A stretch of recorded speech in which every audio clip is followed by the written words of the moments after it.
جس طرح کہ آج سعودی حکومت نے وہاں سے نشانیاں مٹا ڈالی، نبی پاک صلی اللہ تعالیٰ علیہ وسلم سے متعلق بہت ساری چیزیں انہوں نے ختم کر دی، اور یہودیوں سے ریلیٹڈ چیزیں اب وہ ہیریٹیج بن گئی، تاریخی بن گئی. اب آپ وہ اس کو ٹورسٹ پلیس بنا رہے ہیں سعودی کو. تو مدائن صالح اولا جو پرانے انبیاء اکرام کے شہر تھے اس کو بنا کر کے لوگوں کو اٹریکٹ کرنے کی کوشش کر رہے ہیں کہ آؤ، لیکن وہ بھی اس لیے کہ ویزے کے پیسے آئیں گے. باقی میرے مصطفیٰ کریم صلی اللہ علیہ وسلم کی یادگار چیزیں مدینے میں بہت ساری تھیں، انہوں نے ختم کر دیا. وہ تو اللہ ترکیوں کا بھلا کرے کہ جب وہ مدینہ اور مکہ چھوڑ کر جا رہے تھے ترکی واپس، جب ان کی خلافت ختم ہوئی تھی، اللہ ان کا بھلا کرے کہ وہ یوں ہی نہیں گئے بلکہ میرے آقا کے جتنے تبرکات تھے سب سمیٹ کر ترکی لے کر گئے، اور جس کی وجہ سے آج بھی توپ کاپی میوزیم میں حضور پاک صلی اللہ تعالی علیہ وسلم کے تبرکات بعین ہی ویسے ہی موجود ہیں.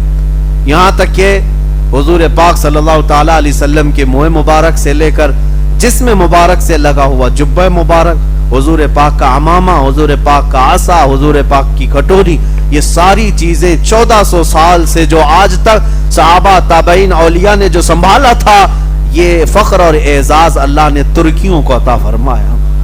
ترکیوں کے پاس آج سب سے بڑی دولت ہے، میرے مصطفیٰ کی نشانیاں موجود ہیں. جہاں میرے آقا آرام فرما رہے ہیں ان کے ہاں آج حکومت تو نجدیوں کی ہے، انہوں نے کوئی چیز رکھی نہیں، بلکہ ان ظالموں کا حال تو یہ.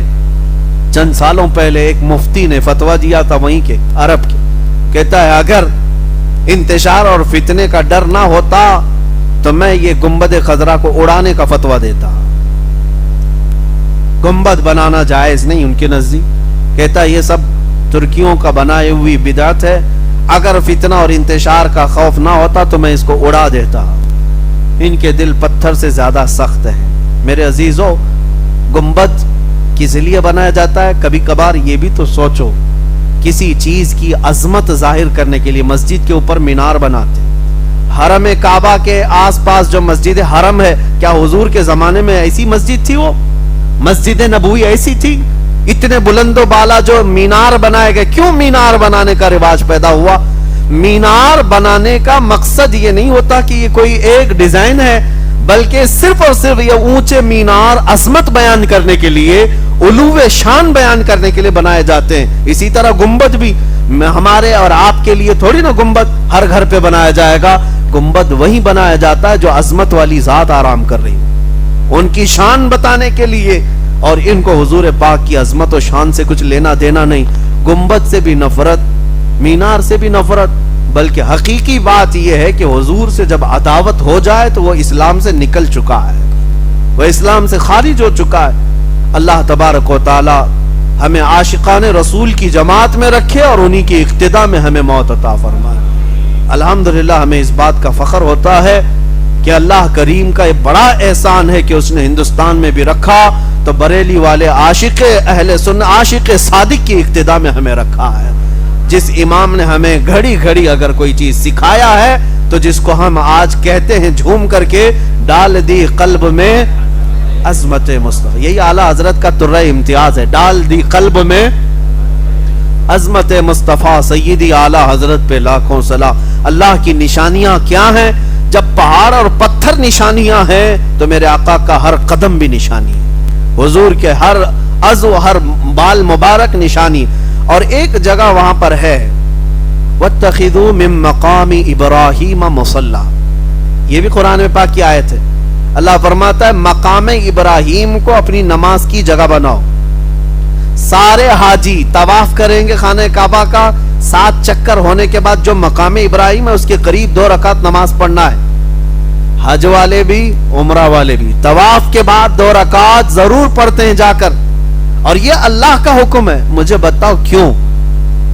خانہ کعبہ کے پاس نہیں، مقام ابراہیم. اور مقام ابراہیم ہے کیا؟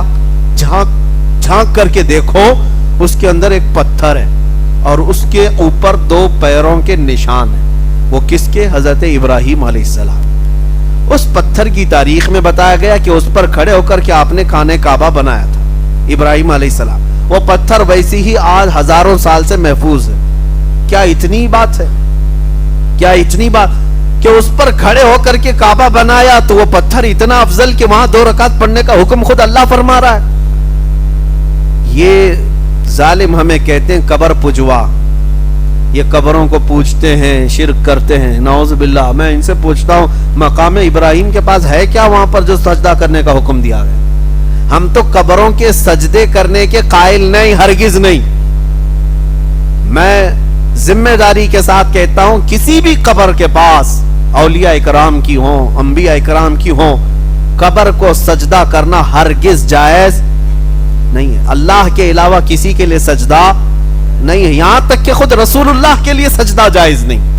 یہ ہماری شریعت ہے، ہم کھل کر کے بیان کرتے ہیں اس چیز. اگر کوئی جاہل جا کر کے کہیں کی سر ٹیک دیتا ہے تو ہم اس کو ذمہ داری نہیں کہتے. جہالت میں بہت سارے لوگ شراب پی رہے ہیں، اس کا مطلب یہ نہیں کہ اسلام میں شراب جائز ہو گئی، ان کے عمل دلیل نہیں ہے. اب میں آپ کو بتا رہا ہوں مقام ابراہیم کے پاس 2 رکعت نماز کیوں؟ مفسرین فرماتے ہیں یہ پتھر صرف اتنا ہی نہیں کہ اس پر کھڑے ہو کر کے کعبہ بنایا گیا، بلکہ اس پتھر کی ایک تاریخ اور بھی ہے. وہ یہ ہے ہو کر کے ابراہیم علیہ السلام نے ایک دعا کی تھی، وہ دعا بھی ہے قرآن میں. ربنا وبعث فیہم رسولا منہم یتلو علیہم آیاتی وَيُعَلِّمُهُمُ الْكِتَابَ وَالْحِكْمَةَ وَيُزَكِّيهِمْ. اے ہمارے رب، یہ کس کی دعا ہے؟ حضرت ابراہیم علیہ السلام. توجہ چاہتا ہوں، اس پتھر پر کھڑے ہو کر کے دعا کیا، اے ہمارے رب. کعبہ جب مکمل ہو گیا تب انہوں نے دعا کی تھی، اے ہمارے رب ہماری اولاد میں سے ایک ایسا رسول پیدا فرما، ایک ایسا رسول پیدا فرما جو تیری آیتیں تلاوت کرتا ہو، لوگوں کو علم دیتا ہو، حکمت دیتا ہو اور ان کے دلوں کو پاک کرتا ہو. ایک رسول پیدا کر. اس کی دعا کون کیا؟ حضرت ابراہیم. ان کی دعا قبول ہوئی. 1000 سال، 2000 سال، 3000 سال کے بعد انہی کی اولاد میں مکہ مکرمہ میں محمد الرسول اللہ پیدا ہوئے. اور یہی وہ رسول ہیں جن کو مانگا گیا تھا اس پتھر پر کھڑے ہو کر. یہی وہ رسول. مکہ کی پوری تاریخ میں کوئی رسول نہیں پیدا ہوئے سوائے میرے مصطفیٰ کے. شبہ ہونے کا چانس ہی نہیں ہے کہ حضرت ابراہیم کی دعا سے جو نبی پیدا ہوئے وہ اور تھے جو مکہ میں پہلے پیدا ہوئے. نہیں، مکہ میں ایک ہی نبی پیدا ہوئے، وہ میرے آقا محمد رسول اللہ صلی اللہ علیہ وسلم. اب رسول اللہ نے خود فرما بھی دیا، انا دعوت ابی ابراہیم و بشارت عیسیٰ. اے لوگو تم مجھے دیکھ رہے ہو، ہمارے باپ ابراہیم علیہ السلام نے جو دعا کی تھی وہ دعا میں ہی ہوں، اور میں عیسیٰ علیہ السلام نے جو بشارت دی تھی وہ بشارت میں ہی ہوں. یہ حضور نے فرمایا. اب سنو، اب سنیے. حضور کو اس پتھر پر مانگا گیا تھا. مفسر شہیر حکیم الامت علامہ احمد یار خان رحمت اللہ علیہ فرماتے ہیں اس پتھر کی عظمت اس لیے ہے کہ اس پتھر پر کھڑے ہو کر کے ابراہیم علیہ السلام نے سید الانبیاء کو مانگا تھا، ہمارے رسول کو مانگا تھا، اس لیے وہ عظمت والا پتھر ہے. وہاں پر 2 رکعت پڑھو. میں نے اس وقت یہ سوچا حضور کو جہاں سے مانگا گیا وہ پتھر اتنی عظمت والا ہو گیا، جہاں خود بنفس نفیس جسم کے ساتھ میرے آقا جن جالیوں میں آرام کر رہے ہیں وہ جالیاں کتنی عظمت والی ہوں گی، وہ کتنی عظمت والی ہوں گی. اسی لیے فرمایا گیا حضور کا جسم اقدس جس قبر سے لگا ہوا ہے وہ جگہ عرش اعظم سے بھی افضل ہے، عرش اعظم سے بھی افضل ہے. اللہ کریم ہمیں نشانیوں کی تعظیم کرنے کی توفیق عطا فرمائے. ہمیشہ میرے عزیزو گمراہی کی طرف دیکھ کر کے کبھی بھی ان کے دلائل کو دیکھ کر مائل مت ہو جانا. انٹرنیٹ کے دور میں ابھی شبہات اتنے ڈالے جاتے ہیں، اتنے اعتراضات، اتنے وسوسے ڈالے جاتے ہیں، یہ کہاں ہے قرآن میں، وہ کہاں ہے قرآن میں، یہ کہاں ہے حدیث میں، وہ کہاں ہے حدیث میں. عام سا بندہ بیچارہ سٹ پٹا جاتا ہے، سوچتا ہے ہاں ہو سکتا ہے ہمارے بڑوں نے، ہمارے مولویوں نے ہمیں غلط بتا رکھا ہو، اور یہ جو آج جھولا چھاپ انٹرنیٹ پہ بیٹھے یہی سارا دین سکھا رہے ہیں، دین سب انہی کے پاس ہے.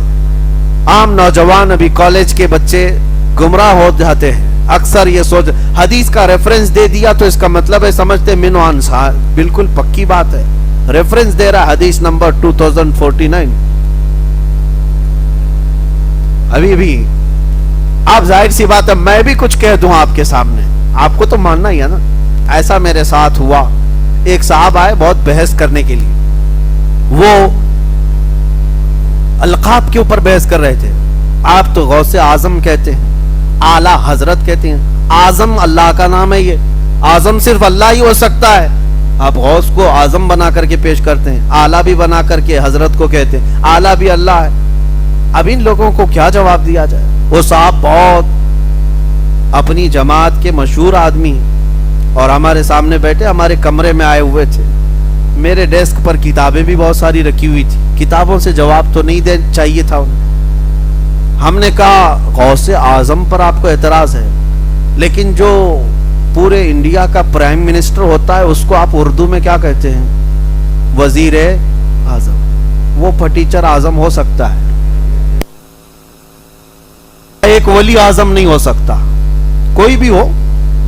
اور جو صوبے کا، جو ریاست کا، آپ کے اسٹیٹ کا چیف منسٹر ہوتا ہے اس کو اردو میں آپ کیا کہتے ہیں؟ وزیر اعلیٰ. یہاں اعلیٰ ہو سکتا ہے، یہاں اعلیٰ ہو سکتا ہے، لیکن ایک عاشق رسول کو اعلیٰ حضرت کہا جائے درد ہوتا ہے. بہرحال یہ چھوڑے، میں جو بات کہہ رہا تھا وہ یہ ہے، ہم نے ان سے کہا کہ اچھا ٹھیک ہے، آپ کو دلیل چاہیے، ریفرنس چاہیے. میرے پاس وہاں ڈیسک پر بہت موٹی کتاب رکھی تھی. میں کہا یہ بخاری شریف اٹھا کر کے میں اگر اس میں سے بتاؤں تو آپ مانیں گے؟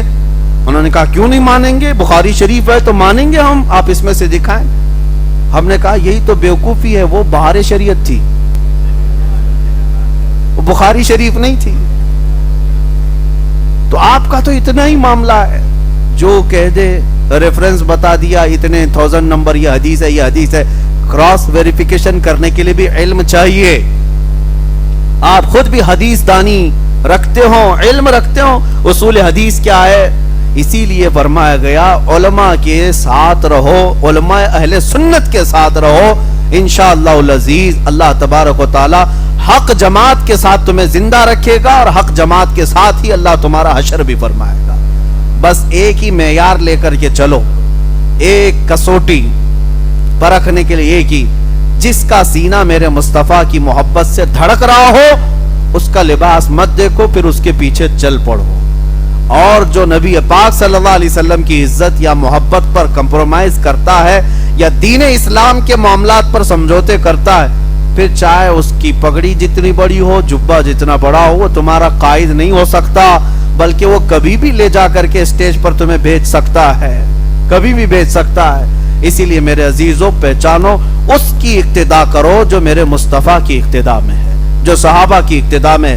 اللہ کریم ہم سب کو قرآن پاک کے تمام آیات بینات اور ان کے مفاہیم اور تفاسیر کو سمجھنے اور عمل کرنے کی توفیق عطا فرمائے.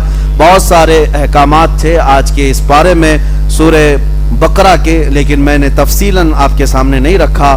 دو ہی چند باتیں میں آپ کے سامنے رکھا: قبلہ کے بدلنے کے احکام، صفا مروہ کے نشانی ہونے کے احکام، اور پھر شہید کے متعلق معاملات. یہ صرف 2 صفحے کی بات ہے، باقی ہم نے اور 30 صفحے پڑھے. تقریباً آج آپ نے 28 صفحوں کی تلاوت، جو حافظ قرآن ہوتے ہیں اس میں سے صرف 2 صفحوں کے چند آیتوں کی تفسیر ہم نے رکھی. باقی 26 صفحوں کو اگر بیان کیا جائے کئی راتیں ناکافی ہیں. اللہ تبارک و تعالیٰ پھر بھی ہمیں قرآن پاک کے سچے علم اور اس کے عشق کی توفیق عطا فرمائے.